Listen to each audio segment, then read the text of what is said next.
नाजरीन अस्सलाम वालेकुम, आदाब। इंकिशाफ के ताज़ा शुमारे में आपका खैर मकदम है। मैं हूं आपका मेज़बान डॉक्टर राजा मुजफ्फर भट्ट। 370 के एब्रोगेशन के बाद जम्मू कश्मीर के अंदर बहुत सारे सेंट्रल लॉज को एक्सटेंड किया गया अंडर J&K रीऑर्गेनाइजेशन एक्ट 2019। बहुत सारे लॉज के बारे में मैंने पहले भी बात की है, चाहे right to fair compensation act हो, चाहे कंज्यूमर प्रोटेक्शन एक्ट हो 2019 का, चाहे फॉरेस्ट राइट्स एक्ट हो या राइट टू इंफॉर्मेशन एक्ट हो।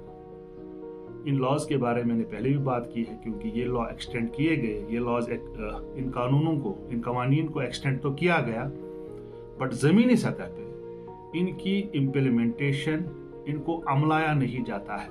ऐसे बहुत सारे सेंट्रल लॉज हैं जिनको जम्मू कश्मीर के अंदर आफ्टर एब्रोगेशन ऑफ आर्टिकल 370 लागू तो किया गया, कानून में दिखाया गया, पेपर्स में दिखाया गया, बट जमीनी सतह पे उन कवानीन का, उन लॉज की इम्प्लीमेंटेशन नहीं हो रही है। आज हम बात करेंगे विसल ब्लोअर्स प्रोटेक्शन एक्ट के बारे में। यह कानून 2014 में लागू किया गया। असल में ये 2011 से ही इसकी इम्प्लीमेंटेशन, इसकी जो प्रोसेस एक शुरू हो गई थी पार्लियामेंट के अंदर, but finally it took more than 3 years to implement this law at national level.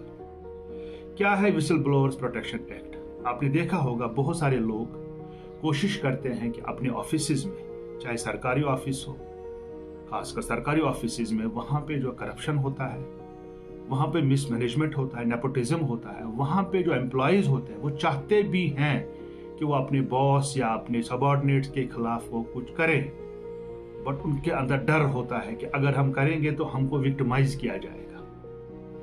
Whistle blower protection act असल में उन लोगों के लिए ही बनाया गया है। इसमें उनकी सेफ्टी है, सिक्योरिटी है।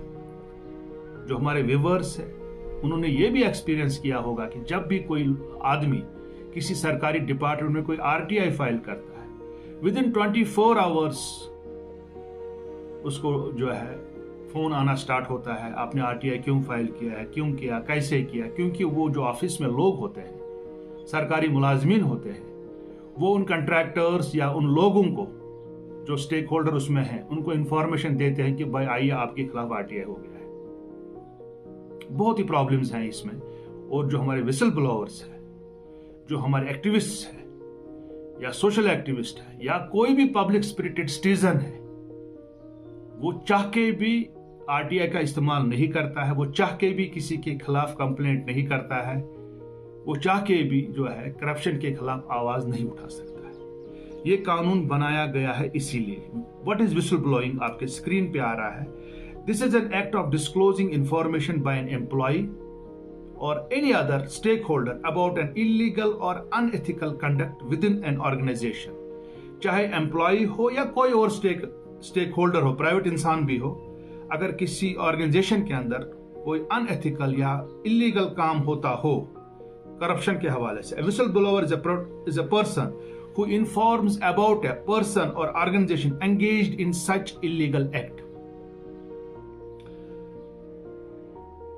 In 2001, Law Commission of India, with an aim of reducing corruption, had given recommendations for legal protection to whistleblowers. The commission had also prepared a draft bill to address this issue. 2001 में law commission ने बोला था कि जो whistle blowers है उनकी protection होनी चाहिए, और ड्राफ्ट बिल भी तैयार की थी। और 2004 के अंदर the supreme court of India 2004 had directed the government of India to activate the administrative machinery so that it acts on complaints from whistleblowers until a full-fledged law was enacted at national level. 2004 में supreme court ने भी कहा था, क्योंकि ये कानून आया कैसे?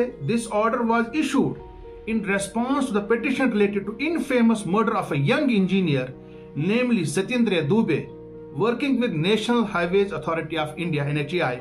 Dubey was a whistleblower who had exposed corruption in the Golden Quadrilateral Highway project in Bihar in 2003. 2003 के अंदर बिहार में एक प्रोजेक्ट बन रहा था, हाईवे का प्रोजेक्ट बन रहा था। नेशनल हाईवे अथॉरिटी के अंदर बहुत ज्यादा करप्शन हो रहा था। उसी NHAI में एक इंजीनियर, काम करने वाला इंजीनियर, एक यंग इंजीनियर जिनका नाम था सत्येंद्र दुबे। सत्येंद्र दुबे ने विसल ब्लोइंग की, उसने एक्सपोज किया गया था, फाइनली उसको मर्डर किया गया था 2003 के अंदर। और उसी हवाले से फिर केस चला सुप्रीम कोर्ट ने रिकमेंडेशन दी, फाइनली 2014 में कानून बन गया। यह कानून 31 अक्टूबर 2019 से जम्मू कश्मीर में भी लागू है। अगर आप J&K रीऑर्गेनाइजेशन जो एक्ट है वो देखेंगे, उसका जो 5th शेड्यूल है, टेबल 1 आपके स्क्रीन पे आ रहा है, 5th शेड्यूल टेबल 1, उसका सीरियल नंबर आप देखेंगे 105वें सीरियल पे है whistle blowers protection act 2014। But जमीनी सतह पे न इसकी अवेयरनेस है, न लोगों को पता है, जम्मू कश्मीर के लोगों को ये कानून है क्या। पहले भी मैंने बात की है बाकी लॉज के बारे में, जम्मू कश्मीर में इंप्लीमेंट नहीं हो रहे। इवन हमने ये इशू यहां के लेफ्टिनेंट गवर्नर और इवन होम मिनिस्टर की नोटिस में लाया। उन्होंने भी कहा था कि जब पिछली बार वो यहां पे आए थे कि जो भी सेंट्रल लॉज यहां पे एक्सटेंड किए गए हैं, उन कानून उन लॉज का पालन होना चाहिए जमीनी सतह पे, ये होम मिनिस्टर ने कहा। बट हम जब जमीनी सतह पे देखते हैं, इन लॉज की इंप्लीमेंटेशन नहीं हो रही है। चाहे सेंट्रल का RTA एक्ट हो, चाहे सेंट्रल का हमारा कंज्यूमर प्रोटेक्शन एक्ट हो, चाहे सेंट्रल का right to fair compensation act हो। किसानों के लिए, जमींदारों के लिए उनकी लैंड ली जाती है, बट असेसमेंट पुराने कानून के हिसाब से की जाती है। हमारा कंज्यूमर प्रोटेक्शन एक्ट यहाँ पे नहीं है, कंज्यूमर हमारे कोर्ट नहीं है सेंट्रल के, यहाँ पे स्टेट लेवल पे। बाकी यहाँ कमीशन बनाए गए, यहाँ पे डिस्ट्रिक्ट के, उनको पता ही नहीं है लोगों को वो कैसे बनाए गए। फॉरेस्ट राइट एक्ट की इंप्लीमेंटेशन नहीं हो रही है। पिछले साल दिए गए कुछ लोगों को टाइटल्स, बट उसके बाद पिछले सितंबर के बाद उस लॉ पे इंप्लीमेंटेशन नहीं हो रही। ऐसे दर्जनों कवानीन है जो लागू किए गए हैं, बट उनकी इंप्लीमेंटेशन नहीं हो रही। हम चाहेंगे सरकार को इसका नोटिस लेना चाहिए और विसल ब्लोअर्स प्रोटेक्शन एक्ट की इंप्लीमेंटेशन जमीनी सतह पे इन लेटर एंड स्पिरिट होनी चाहिए।